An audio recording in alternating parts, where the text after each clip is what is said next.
예, 오늘은 이제 해를 두려워하지 않는 거,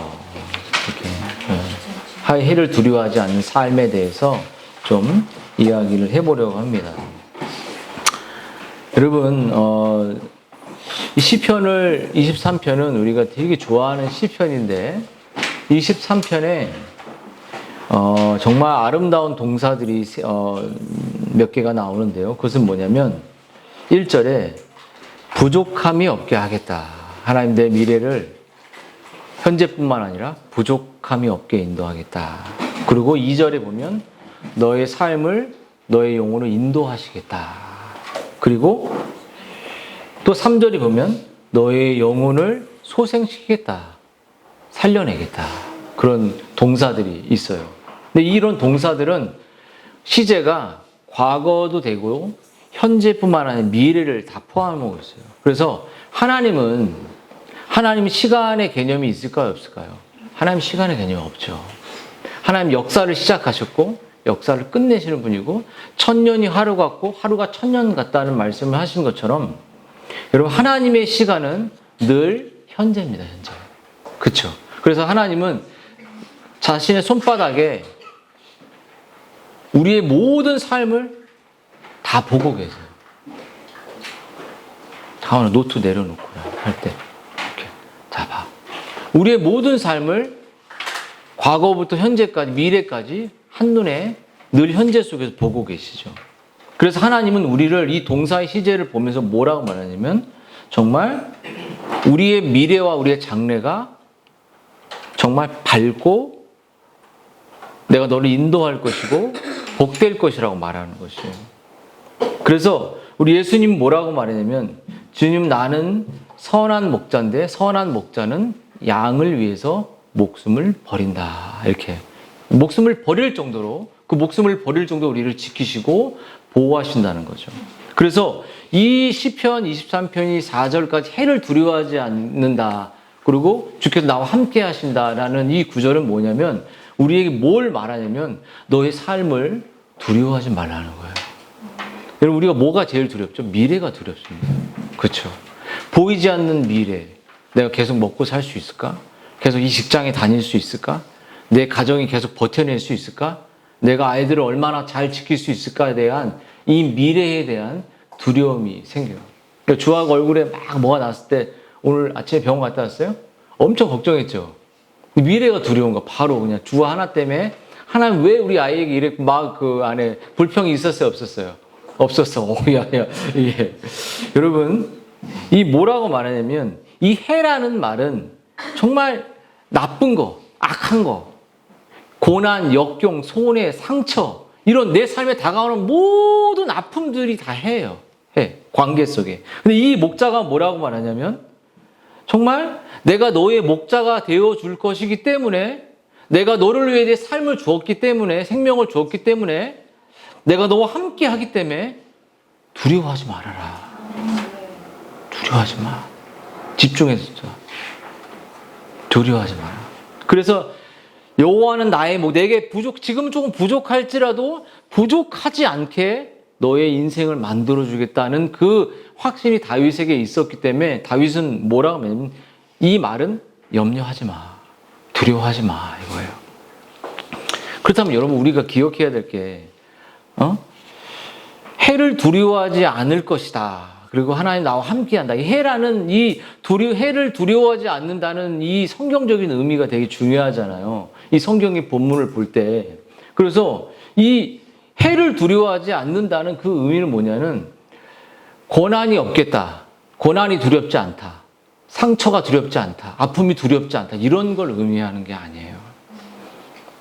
여러분 다윗은 뭐라고 말하냐면 내가 해를 두려워하지 아니함은 주께서 나와 함께한다라는 아픔과 이게 두렵지 않다. 다윗은 이런 아픔들을 가볍게 여기는 게 아니죠.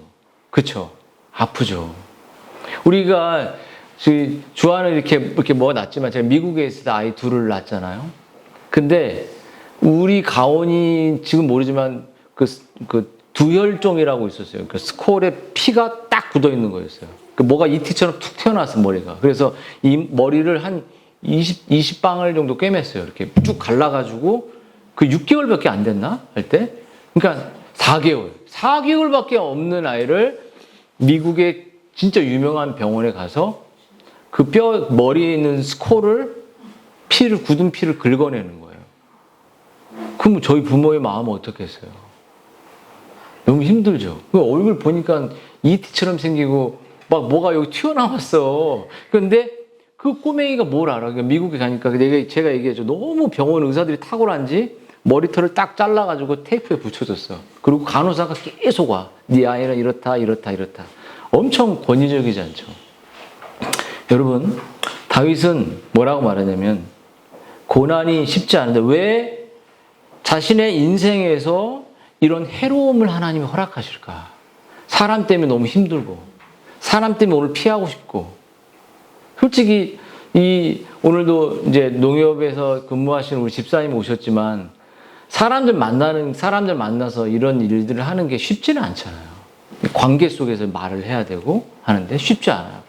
근데 여러분, 우리에게 끝없는 사람의 몽둥이 막대기로 사람으로 때리시죠. 그리고 관계를 때리고 사람 막대기 인생 책찍으로 우리를 때린다고 하거든요. 왜 주님이 왜 그렇게 우리를 이렇게 징계하시고 때로는 우리를 그 해가 있는 곳으로 우리를 인도하실까라고 생각할 때 그것은 딱 한 가지 이유밖에 없습니다. 왜 그럴까? 부모가 엄청 뭐라 그래. 이 나쁜 자식아 막 요즘에 제가 새끼가 입에 너무 많이 뱄어. 왜냐면 그 우리 가온이한테 막 그렇게 하는 거야, 내가. 근데 매일 더 들고 싶은데 제가 막 그걸로 막 아이한테 이렇게 하지만 부모의 말을 거역하고 하지 않을 때 그런 제 안에 있는 화가 막 나는 거예요. 근데 여러분, 중요한 건 뭐냐? 왜 이러한 고난이 온 거 뭐냐면 우리가 진짜 신자인지 가짜 날라리 신자인지를 구별하기 위한 거예요. 고난을 딱 해로운 환경을 딱 겪을 때 내가 누구인지를 깨닫게 됩니다. 내가 진짜 신앙생활 하는지, 내가 정말 하나님 믿는지, 물질 생활을 정확하게 하는지, 내 삶의 시간을 하나님께 드리고 사는지, 내가 가짜인지, 돈 버는 사람인지, 돈만 쫓아가는 사람인지, 이 세상만 바라보고 사는지, 천국은 그냥 가만히 있으면 뚝 떨어지는 그냥 구원 열차 올라타고 가만히 있으면 누가 끌고 가 나는 아무것도 하지 않아도 되는지 그런 가짜 신앙인지를 보게 하시는 거예요. 진짜인지 그럼 가짜들은 견뎌내지 못합니다.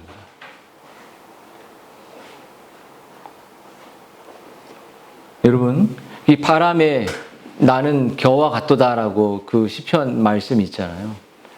이 겨는 어떤 거잖아요. 그 쌀은 알맹이가 있어서 탁 키즈를 했을 때 탁 땅에 떨어지만 겨는 껍질이기 때문에 바람이 살짝만 불어도 그 키 앞에 바람은 해로운 것이에요. 상처들이 고통이죠. 쑥 날아가 버려요.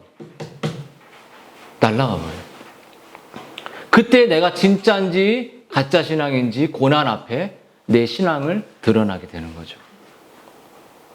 자, 조용히 좀 하세요. 좀 할 때. 얘기하지 마시고. 자, 저 집중해요. 물어보지 말고. 자, 두 번째. 자, 저희 애들입니다. 자, 두 번째. 해를 두려워하지 않는다는 건 뭐냐면 매일매일 직면하는 고난과 마귀와의 싸움에 내가 대항할 힘이 없다. 그러니까 고난과 아픔에 내가 싸워 이길 수 있다 없다? 없다. 우리 이길 수 있는 힘이 없어요. 그래서 뭐라고 말하죠? 다윗이 주께서 나와 함께 하신다. 이 말은 뭐냐면 하나님, 나는 죄와의 싸움에서, 경건의 싸움에서 자녀에게 하나님 믿는 본을 보여줘야 되는데 그 아이가 뭐라고 하면 엄마도 안 믿잖아요. 이렇게 말할 수도 있잖아요. 엄마도 하나님 안 믿잖아요. 엄마도 하나님 안 사랑하잖아요. 아빠도 하나님 안 사랑하는 이런 모습으로 우리가 살아갔던 삶들을 겪을 때 우리가 뭘 느끼죠? 해라는 자녀의 해. 저는 자녀들의 해가 가장 클 것 같아요. 말을 안 듣고 교육이 안 되는. 저는 아이들에 가르쳐. 학교의 교육은 학교의 교육이지만 모든 교육의 중점은 가정에 있어요. 그리고 가정과 교회. 우린 창조론을 가르치니까. 진화론 가르치지 않잖아요. 그래서 학교에서 뭔가 영향을 받고 뭔가 이렇게 하는 것에 대해서 교육적인 건 괜찮지만 성경에 벗어나는 부분들은 무조건 가르치고 무조건 교육을 가르치셔. 근데 여러분 그때마다 여러분 뭐죠? 여러분 거짓 하나님을 진짜로 믿지 않는 사람들은 누구를 의지합니까? 바로 나를 의지해요. 나의 능력을 의지하고 나의 경제력을 의지하고 나의 경험을 의지하고 아이들이 좋은 학원, 좋은 대학 가면 다 잘 될 거라는 그런 생각을 갖고 살아가는 거예요. 그러니까 반대로 신자들 목자를 의지하는 이 신자 해를 두려워하지 않는 그것은 목자를 의지한다는 거죠. 목자를 의지하는 사람들에게 뭐가 있죠? 그것은 자신이 정말 연약하다는 걸 아는 거예요. 자기가 죄인이라는 걸 아는 거죠. 그리고 정말 오늘 시편 27편처럼 너는 여호와를 바랄지어다. 그리고 강하고 담대하여 여호와를 바라봐라. 시인이 뭐라고 말하죠? 네가 여호와를 바라볼 때만 너는 강해질 거야. 그냥 안 바라보고도 강해진다고 생각해요. 여러분 해를 두려워하지 않는다는 이 말은 하나님 나는 이 해로움 앞에 누가 사람이 한 번, 상사가 한 번, 직원이 한 번, 지체가 한 번 하고 너는 왜 그래? 하고 탁 살짝 찔러봐. 마음이 확 상해서 무너져 버려요. 우린 연약해요. 힘이 없어요. 여러분 해를 두려워하지 세 번째 해를 두려워하지 않았던 루터의 고백을 마틴 루터 종교개혁자 루터의 이야기 다윗이 루터의 글을 읽었다면 이에 동의했을지도 몰라요. 다 봐. 자, 마틴 루터가 이제 종교개혁 카톨릭 신부였는데 종교개혁을 하면서 로마 교황청의 고난을 닫고 죽음의 위기를 겪을 때 이 글을 쓴 거예요. 나의 시험이 훨씬 더 많이 커진다 해도, 그러니까 시험이 커진다 해도, 나의 운명이 더 악화된다 해도, 내가 이미 죽음의 문턱에 이르렀다 해도 나는 해를 두려워하지 않을 것이다. 그러니까 고난을 두려워하지 않는다는 거죠. 나의 염려와 노력과 업적과 도움으로 나 자신을 도울 수는 없다. 자기가 쌓아놨던 신학적인 걸로도 그 어떤 걸로도 루터는 교수였는데 나를 도울 수 없다는 거예요. 뿐만 아니라 나의 지혜와 경공과 막강한 권세와 재물과 학식을 나는 의지하지 않습니다. 모든 인간의 도움, 은원, 위로, 권세는 너무 미약합니다. 하지만 주님이 나와 함께 하신다는 오직 이것만이 나에게 위로가 됩니다. 라고 말하죠. 여러분 시편 77편 1절에 2절 1, 2절을 보면 시인이 밤낮으로 기도해요. 환난을 겪었으니까. 근데 2절을 딱 보면 이상한 구절이에요. 내가 고난이 있고 아픔이 있으면 하나님 나 위로해 주지 그런데 시인은 뭐라면 위로받기를 거절한다 이렇게 말해요. 왜죠? 위로가 누구에게만 있다? 하나님. 사람에게 위로가 없어요. 사람은 위로해 줄 대상이 아니에요. 그 사람을 통해 하나님이 우리를 때때로 위로하시지만 우리 사람은 다 건조해요. 그래서 존 플라벨을 청교도는 이렇게 말해요. 주님에 대한 두려움 때문에 주님을 향한 그 사랑 때문에 인간은 악을 떠난다. 그리고 인간에 대한 두려움으로 인해 인간은 스스로 악으로 그러니까 우리가 세상이 두려워. 물질이 두려워. 그럼 계속 그 돈을 추구하거나 하나님 기뻐하는 그 악으로 계속 들어가는 거예요. 사람이 두려우면. 근데 하나님을 두려워하고 하나님을 사랑하면 그 하나님이 기뻐하는 악으로부터 멀어지는 거예요. 그래서 세상을 살아가면 네 마음에 하나님이 없다 이렇게 말했어요. 그래서 정말 나의 위로가 오직 목자의 예수님에게만 있다. 여러분 예수님은 해로운 골짜기를 우리가 해를 두렵지 않다는 건 뭐냐면 이 골짜기를 지나갈 때 어떤 발자국을 봐야 되냐면 바로 순교자의 발자국 또 우리 같은 견뎌냈던 그런 발자국이 아니라 예수님의 발자국이 있다는 거예요. 그게 무슨 말이죠? 옛날 좋은 예화들 있잖아요. 막 네가 막 힘들 때 주님 어디 계셨어요? 하니까 내가 너를 업고 갔다 이런 막 감동되는 그런 거 음악 쫙 틀어 나오잖아. 내가 업고 갔다. 근데 정말 우리가 그런 골짜기를 가을 때 외롭고 쓸쓸하고 또 내가 혼자 있다고 느낄 때 내가 버림받았다고 느낄 때 내가 굶주려 있고 내가 정말 경제적인 여러 환경으로 우겨싸움을 당할 때 우리 예수님은 어떻죠?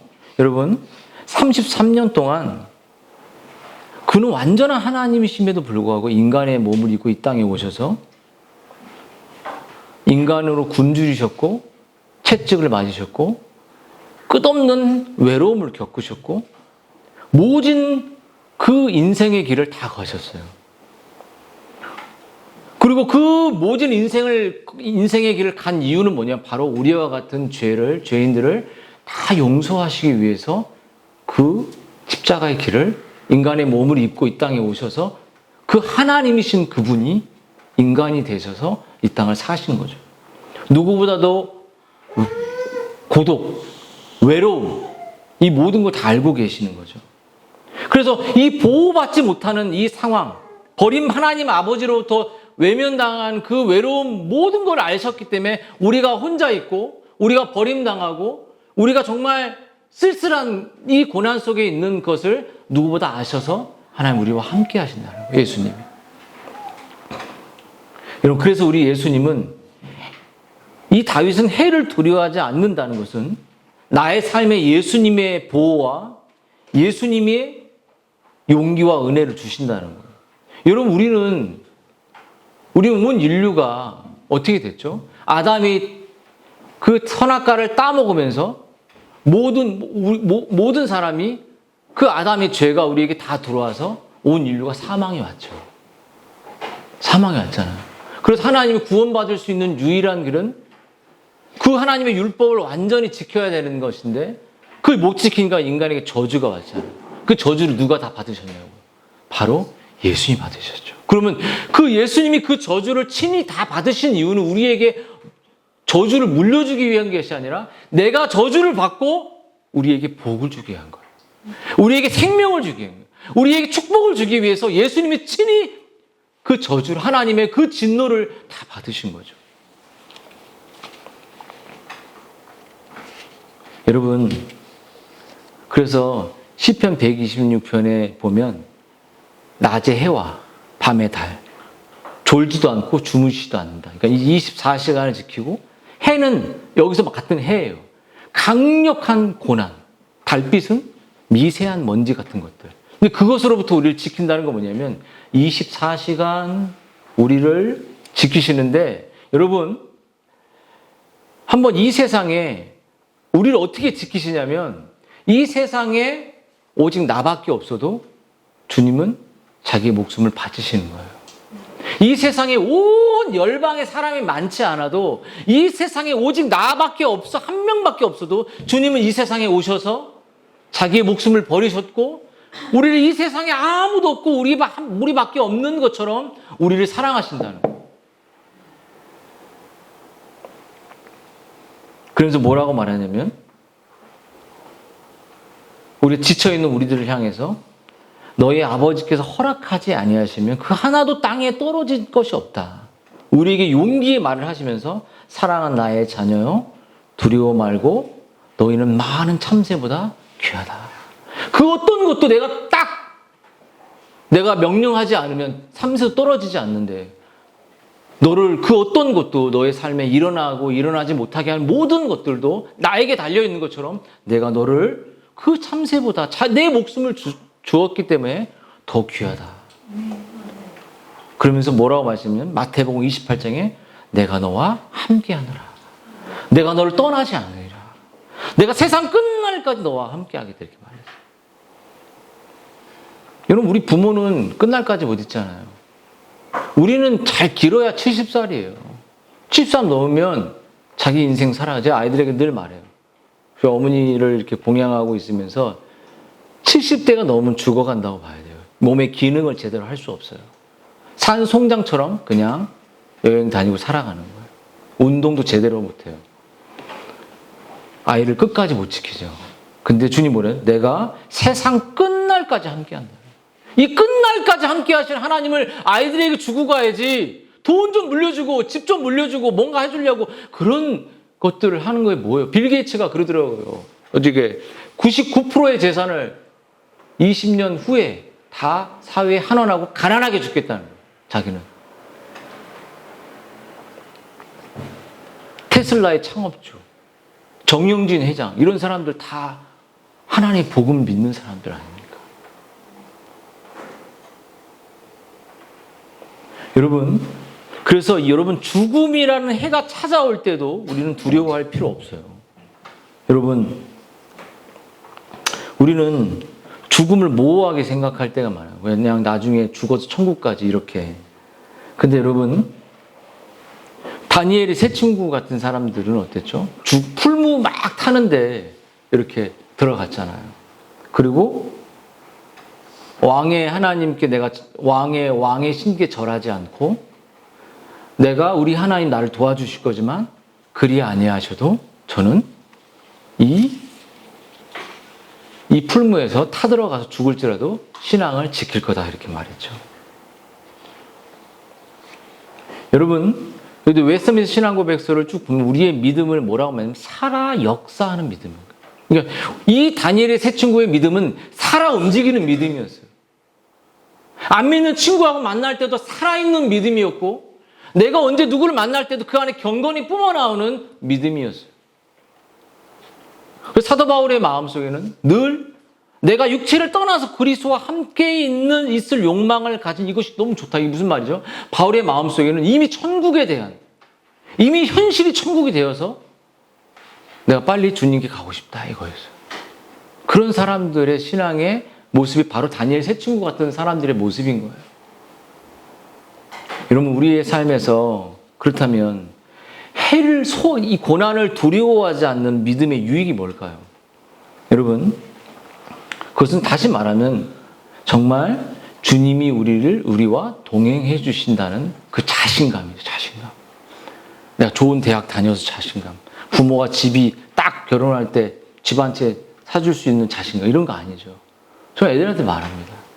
딱 고등학교 갈 때까지 도와줄 거야. 그리고 스스로 살아야 돼. 그러니까 지금 집중해. 근데 집중 안 해 하고 핸드폰 보면서 책 보고 쓸데없는 행동을 하는. 두 가지 일을 다 못하는데도 그런 일을 계속. 그래서 여러분, 우리에게 중요한 것은 우리가 이 고난의 해가 우리에게 찾아올 때 우리의 믿음이 약해질 때가 있어요. 그렇죠? 그 우리의 믿음이 강하게 버틸 수도 있어요. 근데 중요한 건 뭐냐면 약한 믿음, 강한 믿음, 이 모든 믿음 다 하나님이 구원의 은혜를 주는 복된 믿음을 가지고 있다는 거예요. 하나님 뭐라고 말하죠? 내가 상한 갈 때도 꺾지 않고 꺼져가는 심지, 불씨의 심지도 훅 불어버리는 게 아니라 살려내는 분이라. 우린 때때로 약해질 수 있어요. 때때로 믿음 없는 모습으로 살아갈 때도 있고 때때로는 그 믿음으로 인내하며 이 세상을 살 때 있어요. 그 모든 것조차도 하나님이 그런 영혼들 모두를 목자가 사랑하시고 그 믿음을 성장시키는 그런 대상들이라는 거죠. 그래서 여러분, 해를 두려워하지 않는 그 믿음의 삶에는 뭐가 있냐면 철저하게 여러분 자기를 의지하지 않고 하나님을 의지하는 삶을 살아가겠다는 거예요. 그래서 토마스 왓은 이렇게 말했습니다.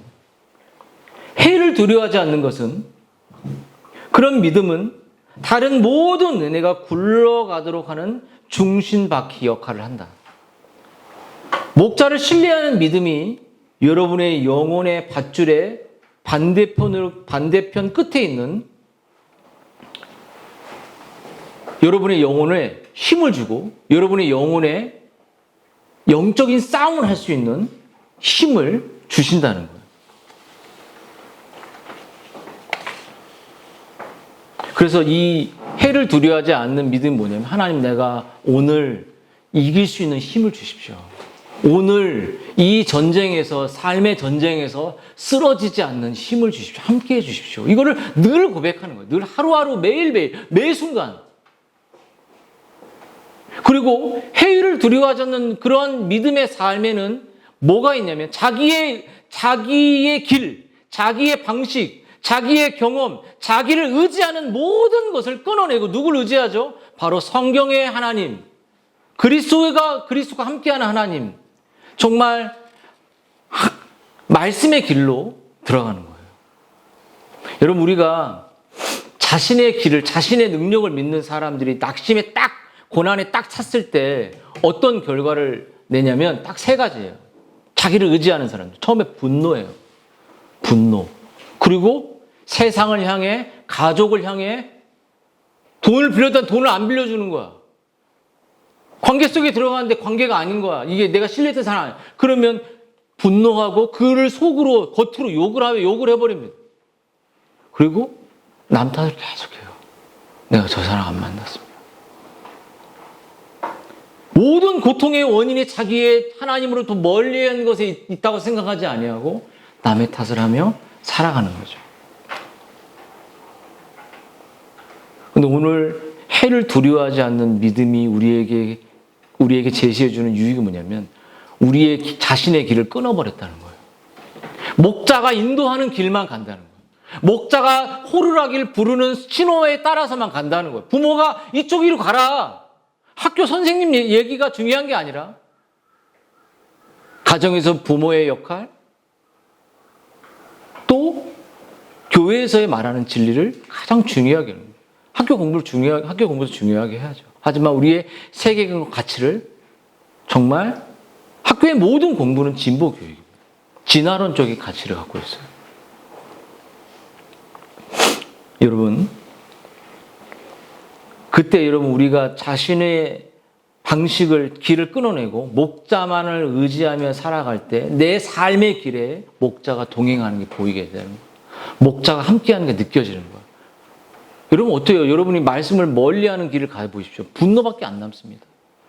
아이들에게 분노하고, 아내에게 분노하고, 자녀에게 분노하고, 하나님의 말씀을 하나님으로부터 멀리하면 자기 자신을 보지 못하고 계속 분노하고 비교하고 열등감으로 살아가게 되죠. 그래서 인생은 딱 두 가지예요. 정말 목자를 의지하여 인생을 갈 것이냐, 아니면 나의 목자를 의지하지 않고 그냥 종교인으로 살 것이냐, 이 두 가지죠. 그래서 여러분의 인생 속에서 저는 정말 이 다윗이 우리에게 주는 건 인생의 공식을 이제 수정할 때가 왔다는 거예요. 우리는 맨날 어떤 인생의 공식을 갖고 있죠? 어떻게 하면 편하게 살까? 어떻게 하면 행복해질까? 어떻게 하면 고난이 없을까? 어떻게 하면 너무 기쁠까? 성경은 우리가 고난이 있을 것이라고, 천국으로 가는 길은, 의인의 많은 길은 고난이 있을 거라 말했는데, 여러분, 우리는 어떻게 하면 하나님과 함께 할까? 하나님이 기뻐하는 일을 할까? 이런 고민을 하지 않는 거죠. 편하게 살고. 이렇게 하면 내 아이가 복될 거야. 이렇게 하면 이 아이가 좋은 고등학교, 대학에 갈 거야. 여러분 어떤 공식을 갖고 있습니까? 그게 여러분의 인생을 지금까지 행복하게 했습니까? 제가 늘 말하잖아요. 애들 안 찾아온다고. 애들이 나중에 늙으면 부모 고마워서 안 찾아온다고. 오히려 내 부모를 공경하라는 이 진리를 아이들에게 심어주면 성경 말씀 믿기 때문에 부모를 섬기게 돼 있어요. 걷다가 대학 등록금 부어대고 다 부어대봤자 애들 부모 존경하지 않아요. 절대로. 하나님을 정말 사랑하는 사람만이 존경이 나오는 거예요. 그 말하잖아요. 서울대, 할아버지도 서울대, 자기도 서울대, 다 서울대 나왔는데 자녀가 안 찾아온대. 그 실제 모습이 나타나잖아요. 여러분, 어쩌면 여러분의 인생의 공식을 수정하는 게 뭐냐면, 자, 봐봐.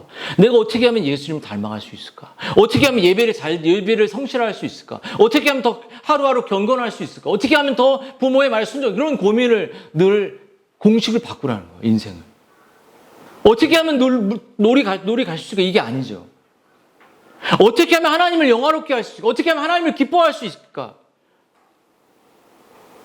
그러면 우리가 맞이하는 고난이 달라지는, 이 고난을 통해 하나님 나에게 정말 나를 위한 삶이냐, 하나님을 위한 삶이냐. 여러분 도대체 누구를 위해 살아갑니까? 여러분의 자녀가 누구를 위해 살길 바랍니까? 그냥 잘 먹고 잘 사는 거, 그거 다 보고 죽지도 못해요. 보지도 못해요. 나중에 70 넘어갖고 목사님이 한 말이 맞았어요 라고 하지 마세요. 제가 얼마 전에, 어제 토요일 날 저희 삼촌이 죽었어요. 근데 아버지 막내 동생은 왕래가 하나도 없는 거야. 10년, 20년 동안. 죽었다는데 남이 죽은 것처럼 안 느껴져. 근데 고모란 사람도 전화가 왔어. 왜 전화가 왔겠어요? 장례 일정을 큰 아빠가 큰애고 어머니가 맡으라는 거죠. 내가 막 쌍욕만 안 했지 막 그냥 뭐라가 막 당신 너 뭐냐고 내가 막 나한테 막 너 왜 그러냐고 맨 처음에 내가 온유하게 했지만 예의 없이 장례 일정 치르는 것도 귀찮으니까 지 동생을 엄마가 만만하니까 해가지고 내가 막 뭐라고 했더니 뭐 때문에 그러냐 얘기해라 말을 안 해. 장례 일정 여기다 떠맡기는 거야. 그것도 형제라는 게 이런 게 인간이야. 이게 인간의 본성이죠. 저 아이들이 엄마 날 그동안 키워 감사해 존경해 이런 거 없어요. 잘 신앙으로 가르치면 그 아이가 그 성경에 맡겨서 부모를 존경하게 돼 있어요. 근데 그거 빼고 세상 도덕으로 아이들에게 그렇게 불가능하죠. 그러면 여러분 오늘 우리들에게 뭐라고 말 시편 1편도 말하는 것처럼 정말 나를 위한 삶의 길을 가면 망하게 되는 거예요. 악인은 그 심판을 견디지 못하리라. 심판을 못 견뎌. 심판이 있잖아요. 천국도 있고 지옥도 있잖아요. 요즘에 지옥에 대한 드라마가 많이 나오더만요. 김혜자도 막 나오고 막 열차 타고 막 이러고 그럼 뭐 지옥 그 드라마 사상도 지옥이 있다는 거 보여주잖아. 지옥이 막 젊은 모습으로 그 뭐 개새끼가 막 그런 건 아니지만 좀 다르지만 그런 드라마들이 막 나오는 거죠. 여러분, 여러분의 인생의 목적이 하나님을 닮고 하나님을 즐거워하고 하나님을 기쁘게 하는 것이라면 이 본문의 이야기는 여러분에게 가슴 떨리게 다가올 거예요. 그 목자가 나와 함께하는 거야. 그 목자가 내 아이와 함께하는 거야. 그 예수님이 내가 평생 아이들에게 공부 이런 것만 했지 목자의 그 인도와 함께하심을 가르쳐주지 못했구나. 교회에다 떠맡겨놓고 신앙교육은 교회에 있지 않아요. 좋은 교회 찾아다니지 마세요. 좋은 교회는 없어요. 좋은 교회는 가정에 있는 거예요. 가정에서 가르치지 않고 교회에다 맡겨놓으면 그건 너무 직무유기죠. 하나님이 교회에다가 아이를 맡긴 게 아닙니다. 좋은 교회 프로그램은 가정에 있어요. 가정인 부모의 목숨 건 신앙교육에 있는 거예요. 교회는 그걸 돕는 거죠. 그런 가정들이 모이는 교회들인 거죠. 우리 교회는. 그러므로 여러분 주께서 해를 두려워 주께서 나와 함께 한다는 말은 뭐냐면 우리의 구원과 주님의 동행하심이 뭐냐면 우리와 함께 할 때 뭐라고 되냐면 내 삶이 천국이 된다는 거예요. 기도하는 그 순간 내 삶은 천국으로 바뀐다는 거예요. 왜 기도할 때 주님이 자기 미소를 보여주니까 내가 너와 함께 있다. 여러분 우리가 다니엘 세 친구의 이야기를 들을 때 우리는 다니엘 세 친구의 이야기를 또 다니엘의 이야기, 사자굴의 이야기, 풀무불의 이야기가 뭐죠? 풀무에서 나왔다. 무리를 걷는 신앙 되게 좋죠. 근데 대부분 물에 빠지는 신앙이 더 중요한 거예요. 물에 빠졌을 때 붙잡는 거. 대부분 무리를 못 걸어요. 우리는. 얼마나 무리를 걸을 수 있습니까? 대부분 다니엘이나 그런 성공주의의 신학을 빼서 비전을 제시하는 신학들이 많지만 여러분 오늘 성경이 우리에게 보여주는 것은 뭐냐면 여러분 하나님 다니엘의 풀무불 사건이든 풀무불에 누가 들어옵니까? 바로 주님이 천사가 우리의 하나님의 임재가 그 풀무불 속 안에 들어오시잖아요. 핵심은 뭐죠? 내 삶에 내 자녀의 삶에 하나님이 있냐 없냐는 거예요. 하나님이 있냐 없냐가 그 아이의 행복과 그 아이의 성공을 결정하는 거예요. 하나님 없는 아이의 인생은 아무리 서울대 박박사 의사가 돼도 불행한 것이에요. 제가 어제도 희연자매 아버지 왔지만 박사 공부하게 하시잖아요. 성경을 봐도 본문을 깨닫지 못하는 거예요. 여러분 그래서 청교도의 인물은 이렇게 얘기합니다. 하나님은 고독과 배신과 상실의 순간에 다가오셔서 우리와 함께 걸으신다. 왜 제가 그 고모한테 막 험한 말을 한지 아십니까? 가족이 아니에요. 가족은 함께 하는 거잖아요. 가족은 함께 아파하는 거죠. 좋은 말이 안 나와요. 하나님은 우리를 가족으로, 자녀로 여기시잖아요. 그래서 그는 우리에게 물과 불과 강, 해로운 거를 허락하실 뿐 아니라 그 가운데서도 끝까지 우리를 지키실 능력이 있으심을 믿으라고 말해요. 항상 자기 백성을 찾고 우리의 아픔을 이해하시죠. 이사야가 내가 물 가운데 지나고 불 가운데 지나고 이사야 43장에 정말 네가 침몰하지 않는다, 이 말은 뭐냐면, 여러분, 우리의 인생이 두렵고 힘들고 우리의 인생이 연약하고 쓰러지지만, 여러분 한번 정말 남편이 여러분 한번, 제가 굳이 이런 얘기 안 하려고 했는데 김직산이 이삿짐 나르는데 다리가 너무 불편해 보이는 거야.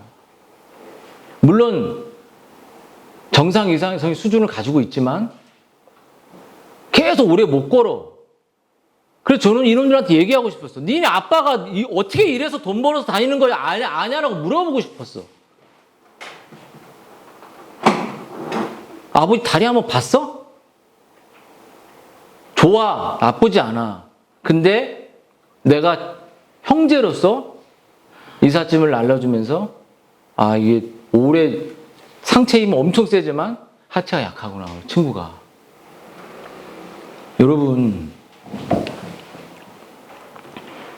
여러분이 두렵고 인생을 살아갈 때 막 남편이 힘들어, 돈도 못 벌어. 여러분 마음속에 내가 저 남자 안 만나서 이런 여자는 진짜 당장 이혼해버리면 안 되지만 아주 나쁜 여자야, 나쁜 여자. 발을 보라고, 발을. 너희 새끼들이 공부 가르치다가 엄마 왜 좋은 학원 안 다니면 어때? 좋은 엄마 아빠 있는데 그걸 못 알아들어. 예수님 못 박힌 손 나하고 뭔 상관이야, 이거지. 안 그래요? 이게 뭐냐면, 우리가 보통 할 때 내가 지치지 않, 너와 뭐 여러 가지 남편들이 아내들이 말할 때 프로포즈 하지만 제일 중요한 건 뭐죠? 부모가 함께 있어주는 거야. 은율이 너를 지켜주는 엄마가 있는 걸로 너는 만족해야 돼. 학원 못 다녀도. 알았어? 대답 안 하네? 공부 열심히 해, 자식아, 할 때. 빠져가지고, 그래서 여러분, 신자의 위로는 뭐죠? 해를 두려워하지 않는 게 뭐예요? 바로 예수님 안에 있는 거. 예수님 나와 동행하는 거. 예수님이 나의 목자가 되는 거. 예수님 나의 위로가 되는 거. 예수님 나의 모든 것이 되는 거. 여러분, 예수님은 내가 지금 힘들어서 손가락 쭉쭉 빨고 막 손톱 물어뜯네, 이런 삶을 살지 않도록 인도하실 분이에요. 왜? 자기 모든 것을 주셨기 때문에. 그래서 시인은 말해, 내가 고난당한 것이 유익이라. 내가 고난당하기 전에는 정말 하나님 대충 여기고, 하나님 너무 그냥 대충 나의 복 주는 하나님 정도로 여겼지. 내가 그 복을 받아서 하나님께 드리고, 공동체를 섬기고, 교회를 섬기고, 연약한 자를 섬기는 것에 대해서 아무것도 하지 않는 그런 삶을 살았던 나를 하나님 복이에요. 제가 아이들의 고난은 딱 그거예요. 줬던 걸 다 뺏어버립니다. 근데 뺏을 때 너무 아파. 근데 뺏어요. 왜? 그것이 자기 거라고 착각할 때가 많아. 핸드폰도 뺏고 자전거도 제 번호키가 있어요. 묶어버려요. 못하게. 그럼 잘해, 또 타려고.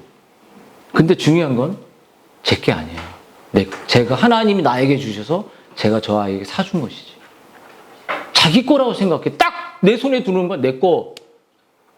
저는 뺨때기를 때리지는 않지만 뭐라고 하면서 네 거 아니야. 아빠 거고 하나님 아빠에게 힘을 주셔서 사준 거야. 여러분, 이 고난이 우리에게 유익이 되는 거죠. 여러분, 그래서 여러분, 하나님이 우리가 가진 전부임을, 하나님이 나의 모든 것이 되고, 정말 하늘이나 땅이나 내가 사모할 자 하나님밖에 되지 않을 때, 여러분, 다윗처럼 고백할 수 있는 거예요. 내 영혼을 소생시켜주고 자기의 이름, 자기의 존재를 걸고 나를 복된 길로 인도하실 거다. 여러분, 이 목자를 여러분이 사랑하셔야 돼요. 목자를 신뢰하셔야 돼요. 자기의 길을 가지 마십시오. 다 같이 기도하도록 하겠습니다.